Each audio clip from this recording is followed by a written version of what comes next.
शिवानंद स्वामी. मित्रांनो, गेल्या दिवसापासून आपण बेसिक इंग्लिश ग्रामर याची व्हिडिओ सिरीज बघतोय. तर याच्यामध्ये आपण articles, preposition, conjunction, sentences, types of sentences अशा प्रकारचे व्हिडिओज ऑलरेडी तयार केलेले आहेत. ते तुम्ही बघितलंच आहे. बघितलं नसेल तर पुन्हा एकदा या चॅनलवर जावा आणि हे व्हिडिओज पुन्हा एकदा बघून घ्या. मित्रांनो, आज आपण जो टॉपिक बघणार आहे तो तुमचं इंग्लिश सुधारण्यासाठी, मग ते रिटन असू दे किंवा स्पोकन असू दे, तो खूप इम्पॉर्टंट टॉपिक आहे. आणि या टॉपिकवर जर तुम्ही मास्टरी मिळवली तर तुम्ही अस्खलित न चुकता चांगल्या पद्धतीने इंग्लिश बोलू शकताय किंवा लिहू शकताय. So let us start today's video lecture. चला तर मग आता आजचं व्हिडिओ लेक्चर आपण सुरू करूया. तर आजच्या टॉपिकचं जे नाव आहे ते आहे टेन्सेस. मित्रांनो, कुठलीही भाषा शिकत असताना त्या भाषेमधला टेन्स शिकणं किंवा ज्याला काळ आपण म्हणतो ते खूप गरजेचं असतं. मग टेन्सेस म्हणजे नेमकं काय? टेन्सेस म्हणजे एखादी गोष्ट किंवा एखादी ऍक्शन कोणत्या वेळेला घडणार आहे किंवा कोणत्या वेळेला घडते किंवा कोणत्या वेळेला घडलेली आहे याच्याबद्दल माहिती सांगणारा ते टाईप असतं. ठीक आहे. मग टेन्सेसचे 3 प्रकार आहेत. कुठल्याही भाषेमध्ये टेन्सेसचे 3 प्रकार आढळतात. ते ऑलरेडी तुम्ही बघितलं आहात. इंग्लिश मध्ये सुद्धा बघा, present, past and future. These are 3 main tenses. हे 3 प्रमुख टेन्सेस आहेत. हे 3 प्रमुख आहेत, प्रेझेंट, पास्ट, फ्युचर. यालाच आपण मराठीमध्ये काय म्हणतो? वर्तमान काळ, भूतकाळ आणि भविष्यकाळ. वर्तमान काळ, भूतकाळ आणि भविष्यकाळ. आता ह्या तिन्ही these 3 tenses are divided into 4 different groups. त्या तिन्ही टेन्सेसचं 4 ग्रुप मध्ये विभाजन झालेलं आहे. याच्यामध्ये बघा, simple, continuous, perfect and perfect continuous. मित्रांनो बघा, हे तिन्ही जे मेन टेन्स आहेत त्या प्रत्येकाचे 4 असे ग्रुप पडतात. आता प्रेझेंटचे 4 group: simple present tense, present continuous tense, present perfect tense आणि प्रेझेंट परफेक्ट कंटिन्युअस. याचप्रमाणे पास्टचे simple past, past continuous, past perfect, past perfect continuous. त्याचप्रमाणे फ्युचरचे सुद्धा 4 टाइप्स पडतात. याच्यामध्ये simple future, future continuous, future perfect आणि फ्युचर परफेक्ट कंटिन्युअस. हे वेगवेगळे असे 4 प्रकार पडतात. मित्रांनो, आजच्या व्हिडिओ लेक्चर मध्ये आपण प्रेझेंट टेन्स जो आहे, प्रेझेंट टेन्स याचे जे 4 प्रकार आहेत हे इन डेप्थ मध्ये, डिटेल मध्ये, विथ एक्झाम्पल, स्ट्रक्चर हे आपण समजून घ्यायचं आहे. आणि पास्ट आणि फ्युचर टेन्स साठी मी दुसरे व्हिडिओ बनवणार आहे. यानंतरच्या व्हिडिओमध्ये आपल्याला पास्ट टेन्स आणि त्याच्यानंतरच्या व्हिडिओमध्ये आपल्याला फ्युचर टेन्स बद्दल डिटेल माहिती मिळेल. तर चला मित्रांनो, जाणून घेऊया आपण प्रेझेंट टेन्स बद्दल. प्रेझेंट टेन्स याचं आपलं डिस्कशन आपण बघूया.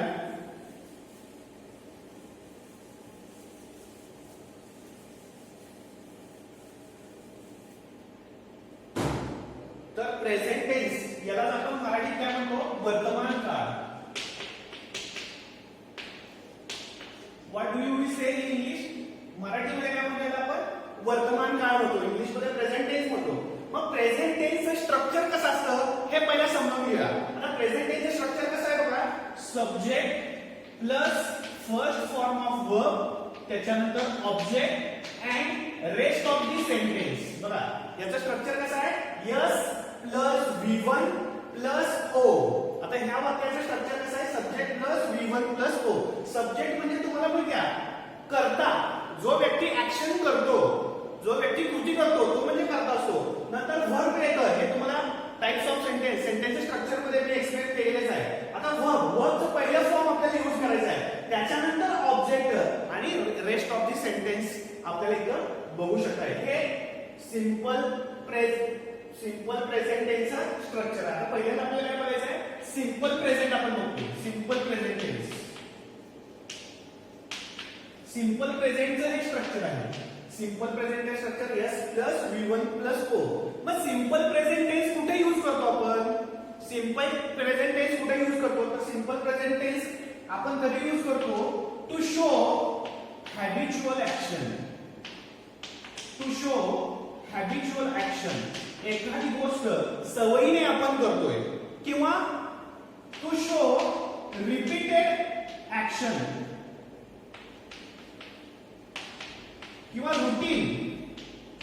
आपलं एखादं रुटीन आपण जे दररोज क्रिया करतोय एखादी ऍक्टिव्हिटी वारंवार करतोय किंवा सवयीने गोष्ट करतोय ती सांगण्यासाठी ते एक्सप्लेन करण्यासाठी आपल्याला सिंपल प्रेझेंट टेन्सचा वापर करावा लागतो. अजून एक सिच्युएशन आहे याच्यामध्ये यूज करतोय. अजून सिच्युएशन कोणती आहे तर to tell about universal truth. एखादं युनिव्हर्सल ट्रूथ एखादं जागतिक सत्य असेल किंवा युनिक ट्रूथ असेल किंवा फॅक्ट असेल एखादं फॅक्ट असेल याचं वर्णन करण्यासाठी ते डिस्क्राईब करण्यासाठी आपल्याला सिंपल प्रेझेंट टेन्स यूज करावा लागतो. Simple present tense. तर या सर्वांचे एक एक एक्झाम्पल्स आपण बघूया. एक्झाम्पल्स मी एक्सप्लेन करेन तुमच्या लक्षात येईल. आता सिंपल प्रेझेंट टेन्स पहिलं एक कंडिशन सांगितलंय टू शो हॅबिच्युअल ऍक्शन. एखादी गोष्ट आपण वारंवार करतो. बघा I go to run every morning. बघा प्रत्येक सकाळी किंवा दररोज सकाळी मी रनला जातो किंवा पळायला जातो. आता रन आय गो हे वर्बचं पहिलं फॉर्म आहे. बघा मी प्रत्येक सकाळी पळायला जातो. आता आय हे सब्जेक्ट आहे मी जातोय. ठीक आहे. नंतर बाकीचं object rest of the sentence. बघा S plus V1 plus O plus बाकी सगळं सेंटेन्स. ठीक आहे. हॅबिच्युअल ऍक्शन मी दररोज I go to college every day. I take lectures every day. ठीक आहे. एखादी गोष्ट तुम्ही सवयीने करताय तेव्हा आपल्याला काय यूज करावं लागतं सिंपल प्रेझेंट टेन्स यूज करावा लागतो. अजून काय बघा टू शो रिपीटेड किंवा रुटीन. काही गोष्टी तुम्ही वारंवार करताय रिपीटेडली करताय. He plays cricket. आता विराट क्रिकेट खेळतोय वारंवार नेहमी खेळत असतो. He plays cricket. Virat cricket खेळतो. याचं पण स्ट्रक्चर बघा सब्जेक्ट V1 ऑब्जेक्ट हे आहे. त्याच्यानंतर to tell about universal truth. एखादी गोष्ट किंवा एखादं फॅक्ट आहे सत्य आहे ते आपल्याला सांगायचं आहे तर आपल्याला सिंपल प्रेझेंट टेन्स यूज करावं लागतं. फॉर एक्झाम्पल बघा the sun rises in the east. सूर्य पूर्वेला उगवतो. आता बघा सन रायझेस सन हे सब्जेक्ट आहे. राईज रायझेस वर्बचं पहिलं फॉर्म आहे. नंतर इन द ईस्ट हे ऑब्जेक्ट आहे. लक्षात आहे what is structure of simple present tense subject plus V1 plus object हे त्याचं स्ट्रक्चर आहे. आणि कधी यूज करतो हॅबिच्युअल ऍक्शन नेहमीच्या घटना दाखवण्यासाठी आणि युनिव्हर्सल ट्रूथ किंवा फॅक्ट असतील ते एक्सप्लेन करण्यासाठी आपण प्रेझेंट कंटिन्युअस सिंपल प्रेझेंट टेन्सचा वापर करतोय. सॉरी सिंपल प्रेझेंट टेन्स याचा आपल्याला वापर करतोय. आणि याचं स्ट्रक्चर कसं आहे S plus V1 plus object. आता मित्रांनो तुम्हाला अजून एक गोष्ट मला सांगायची आहे ती खूप इम्पॉर्टंट आहे. आता इथं वर्ब गो आहे याच्या ठिकाणी मी यस वापरलेलं नाहीये पण इथं प्ले आहे या ठिकाणी यस वापरलेलं आहे. बघा सब्जेक्ट इथं आय आहे इथं ई आहे ही. मग इथं वर्बला यस वापरलेलं नाही आहे आणि इथं यस वापरलेला आहे. मग असं का करतो आपण त्याच्यासाठी सुद्धा काही एक नियम आहे तो तुम्हाला समजून घ्यायला पाहिजे आहे. बघा सिंपल प्रेझेंट टेन्स मध्ये सिंपल प्रेझेंट टेन्स मध्ये जेव्हा सब्जेक्ट आय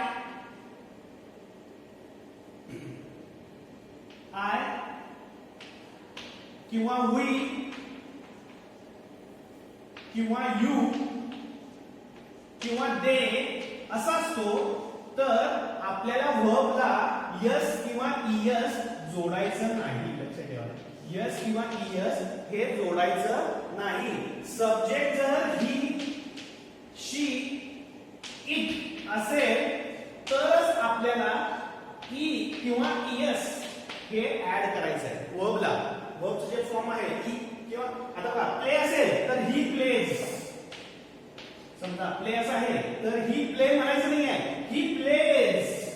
सिंग असेल तर सिंग्स. ड्रॉ असेल तर ड्रॉ असं म्हणायचं आहे. He plays she plays it plays. आता आय असेल तर आय प्ले फक्त म्हणायचं प्लेज म्हणायचं नाही आहे. लक्षात ठेवा I play we play you play they play. वर्बला यस किंवा ईएस कधी ऍड करायचं? जर सब्जेक्ट थर्ड पर्सन सिंग्युलर असेल तर, म्हणजे ही शी इट यापैकी असेल तर ई किंवा ईएस ऍड करायचं आणि नसेल तर यस किंवा ईएस ऍड करायचं. यस किंवा ईएस ऍड करायचं आणि जर आय विल यू दे यापैकी असेल तर यस किंवा ईएस ऍड करायचं नाही. ठीक आहे, लक्षात. पुन्हा एकदा रिपीट करतोय. Simple present tense S plus V1 plus O कधी यूज करायचं? हॅबिच्युअल ऍक्शन दाखवण्यासाठी, रुटीन दाखवण्यासाठी किंवा एखादी घटना वारंवार घडते आणि एखादं युनिव्हर्सल ट्रूथ आहे ते दाखवण्यासाठी आपल्याला याचा सिंपल प्रेझेंट टेन्सचा वापर करतो. ठीक आहे. आता नेक्स्ट टाइप आपण बघूया प्रेझेंट टेन्स बद्दल.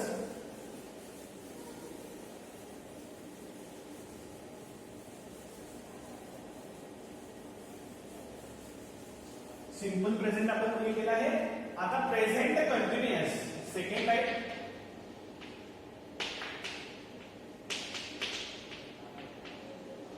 Present continuous. आता प्रेझेंट कंटिन्युअस टेन्स कधी यूज करतोय? एखादी घटना या क्षणी सुरू आहे, ती पूर्ण झालेली नाही आहे, या क्षणी आता सध्या सुरू आहे अशी घटना दाखवण्यासाठी. फॉर एक्झाम्पल बघा, आय एम स्पीकिंग इंग्लिश. किंवा you are learning tenses. They are watching the match. They are watching the match. Okay. He is drawing a picture. बघा, हे जेव्हा वाक्य आपण म्हणतोय तेव्हा याच्यामध्ये ऍक्शन आता सध्या सुरू आहे. Right now at this moment ती ऍक्शन चालू आहे हे कळतं आपल्याला. म्हणून प्रेझेंट कंटिन्युअस टेन्स चालू असलेली किंवा काही वेळेला प्रोग्रेसिव्ह प्रेझेंट प्रोग्रेसिव्ह टेन्स सुद्धा असं म्हणलं जातं. आता एक्झाम याच्यामध्ये बघा स्ट्रक्चर कसं आहे.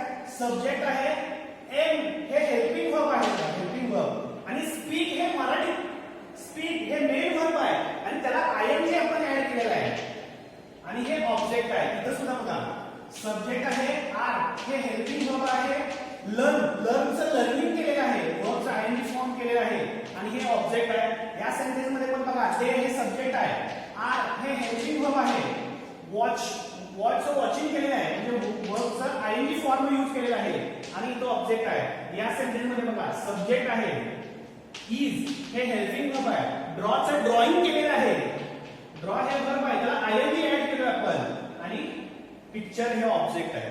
म्हणजे प्रेझेंट कंटिन्युअस टेन्स याचं स्ट्रक्चर कसं होईल? Subject plus am. बघा इथे एम यूज केले. आय असेल तर एम यूज करायचा आहे प्रेझेंट कंटिन्युअस टेन्स मध्ये. सब्जेक्ट जर आय असेल तर एम यूज करायचा आहे.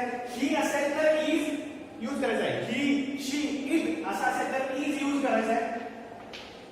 किंवा आता आर बघा, you are, they are, we are, इथं आर यूज केलेलं आहे. हे तिन्ही आपण हेल्पिंग वर्ब म्हणून यूज केलेलं आहे. काय करायला लागलं? Main verb.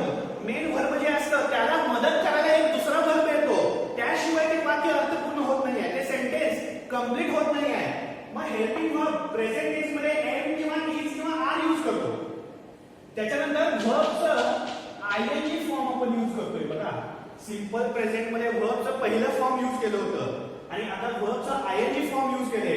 त्याच्यानंतर object plus rest of the sentence बाकीच राहिले सगळं. बघा subject plus am is R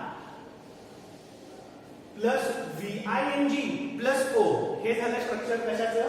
present continuous tense. मग प्रेझेंट कंटिन्युअस कधी यूज करतो? एखादी गोष्ट आता सध्या घडते, राईट नाउ. ठीक आहे, याला चालू वर्तमान काळ म्हणतात. चालू वर्तमान काळ कारण ते पूर्ण झालेलं नाही, चालू आहे, घटना चालू आहे, म्हणून आपल्याला हे प्रेझेंट कंटिन्युअस टेन्स मध्ये वर्बचा आयएनजी फॉर्म यूज करावा लागतो. ठीक आहे. आता थर्ड फॉर्म बघूया प्रेझेंट टेन्स मधला.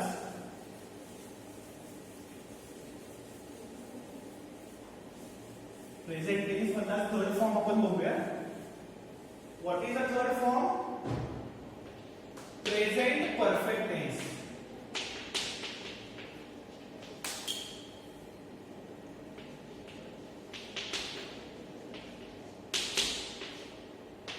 Present perfect tense. मग आता प्रेझेंट परफेक्ट टेन्स एखादी घटना थोड्या वेळापूर्वी पूर्ण झालेली आहे, काही क्षणापूर्वी अगोदर पूर्ण झालेली आहे किंवा आत्ताच ती पूर्ण झालेली आहे, अशी घटना दाखवण्यासाठी आपल्याला प्रेझेंट परफेक्ट टेन्सचा यूज करतो. The action which is completed sometimes before, काही वेळापूर्वी थोड्या वेळापूर्वी पूर्ण झालेली आहे किंवा आत्ताच प्रेझेंट करंट सिच्युएशनला ती पूर्ण झालेली आहे, म्हणून याला आपण पूर्ण वर्तमान काळ असतो. पूर्ण प्रेझेंट परफेक्ट टेन्स. आता याचं स्ट्रक्चर कसं आहे बघा. Subject plus have or has plus वर्बचा थर्ड फॉर्म प्लस ऑब्जेक्ट. बघा what is the structure of present perfect tense. Present perfect टेन्सचं स्ट्रक्चर काय. Subject plus have or has plus V3 plus O असं structure आहे. मी example सांगतो तुमच्या लक्षात येईल बघा. He has completed his homework. बघा त्यानं त्याचा होमवर्क पूर्ण केला आहे, आताच पूर्ण केलेला आहे किंवा काही वेळापूर्वी पूर्ण केलेला आहे त्यानं. मग स्ट्रक्चर कसं बघा. ही हे सब्जेक्ट आहे, नंतर हेल्पिंग वर्ब हॅज यूज केले आपण. हॅज हे हेल्पिंग वर्ब आहे, हे यूज केले. बघा हॅव किंवा हॅज दोन्हीचं काहीतरी यूज करायचं आहे. इथं ही आहे म्हणून आपल्याला हॅज यूज करायला लागतं. आणि कम्प्लीट हे पहिलं फॉर्म आहे, त्याचा कम्प्लीटेड केलेला आहे. भूतकाळ पास्ट पार्टिसिपल आपण घेतलेला आहे. वर्बचं तिसरं फॉर्म आणि बाकीचं object rest of the sentence आहे. बघा S plus have or has plus V3 plus O. किंवा बघा I have eaten a mango. मी आंबा खाल्लेला आहे किंवा मी खाल्ला आता नुकताच आंबा खाल्लेला आहे. बघा subject plus helping verb have किंवा हॅज यातलं काहीतरी येतं. इटचं थर्ड फॉर्म इटन होतं, पास्ट पार्टिसिपल इटन होतं आणि मँगो हे ऑब्जेक्ट आहे. ठीक आहे. किंवा अजून एक बघूया. She has gone to Pune yesterday. ती काल पुण्याला गेलेली आहे. बघा सब्जेक्ट हेल्पिंग वर्ब हॅव किंवा हॅज. गॉन गो हे पहिलं फॉर्म, वेंट हे दुसरं फॉर्म आणि गॉन हे तिसरं फॉर्म आहे पास्ट पार्टिसिपल आणि पुणे हे ऑब्जेक्ट आहे. लक्षात ठेवा structure. Subject plus have or has plus V3 plus O. एखादी ऍक्शन पूर्ण नुकताच झालेली आहे किंवा काही वेळापूर्वी झालेली आहे ते दाखवण्यासाठी आपल्याला प्रेझेंट परफेक्ट टेन्सचा वापर करावा लागतो. आता मगाशी हेल्पिंग वर्ब एम किंवा इज किंवा आर होतं. प्रेझेंट कंटिन्युअस टेन्स मध्ये हेल्पिंग वर्ब काय होतं. एम इज आर यापैकी यूज केलं होतं. पण प्रेझेंट परफेक्ट मध्ये हॅव किंवा हॅज यातलं यूज करायचं. मग हॅव कधी यूज करायचं, हॅज कधी यूज करायचं. जर सब्जेक्ट ही शी किंवा इट असेल तर आपल्याला काय यूज करायचं आहे. हॅज. ही शी इट असेल तर हॅज यूज करायचा आहे. आणि आय वी यू दे हे सब्जेक्ट असतील, हे कर्ता असतील तर आपल्याला हॅव हे यूज करायचं आहे. आणि लक्षात ठेवा मित्रांनो वर्बचं थर्ड फॉर्म यूज करायचं आहे.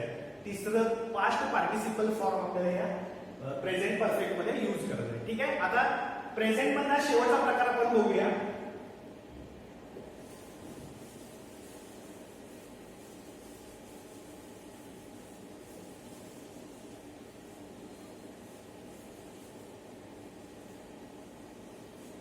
प्रेझेंट मधला शेवटचा प्रकार जो आहे present perfect continuous. Present perfect continuous. आता याचं स्ट्रक्चर कसं असतं बघा. Subject plus have or has plus been plus वर्बचा आयएनजी फॉर्म प्लस ओ. बघा याचं स्ट्रक्चर काय आहे. सब्जेक्ट त्याच्यानंतर हॅव किंवा हॅज हे हेल्पिंग वर्ब आहे, नंतर बीन हा शब्द यूज केलेला आहे आणि वर्बचा आयएनजी फॉर्म यूज केलेला आहे इथं आणि ऑब्जेक्ट आहे.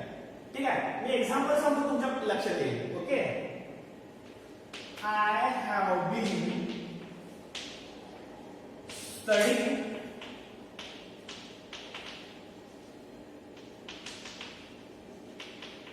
English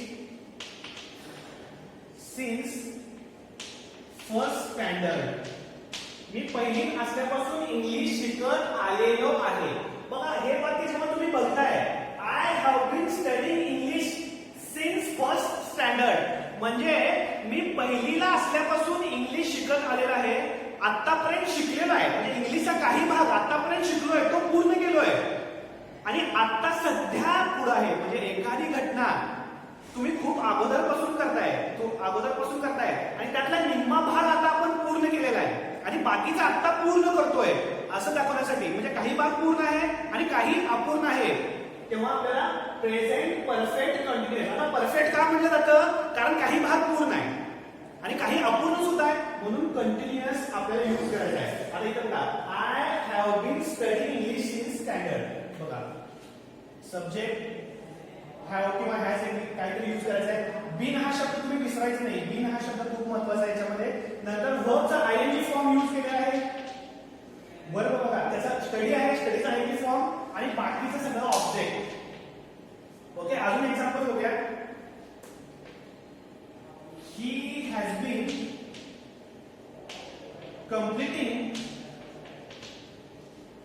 his task since morning. समजा एखाद्या व्यक्तीला एक काम दिलं गेलेलं आहे आणि तो सकाळपासून ते काम पूर्ण करतोय. मग सकाळपासून दुपारपर्यंत त्यानं काही काम आहे त्यातलं पूर्ण केलेलं आहे, म्हणजे काही भाग पूर्ण झाला, परफेक्ट झाला आणि त्याच्या पुढे अजून सुद्धा काम सुरू आहे, म्हणजे परफेक्ट कंटिन्युअस. बघा, he has been completing his task since morning. आता ही सब्जेक्ट आहे, हॅज, हॅव किंवा हॅज यापैकी काहीतरी यूज केले. बीन हा शब्द विसरायचा नाही आहे, तो परफेक्ट कंटिन्युअस मध्ये येतोच. त्याच्यानंतर कंप्लीटिंग वर्बचा आयएनजी फॉर्म आहे, नंतर हिज टास्क हे ऑब्जेक्ट आहे आणि बाकीचं सगळं. ठीक आहे, प्रेझेंट परफेक्ट कंटिन्युअस. ठीक आहे मित्रांनो, आज आपण काय काय शिकलो? Simple present tense, present continuous tense, present perfect tense आणि प्रेझेंट परफेक्ट कंटिन्युअस टेन्स. हे प्रत्येक टेन्स कोणत्या सिच्युएशन मध्ये यूज केले जातात, त्याचे काही एक्झाम्पल्स आणि त्याचं स्ट्रक्चर. मित्रांनो, तुम्हाला या प्रकारच्या सेंटेन्सची अजून प्रॅक्टिस घरी करणं हे सुद्धा खूप गरजेचंच आहे. हे टेन्सेस परफेक्ट करणं हे इंग्लिश सुधारण्यासाठी खूप महत्वाचं आहे.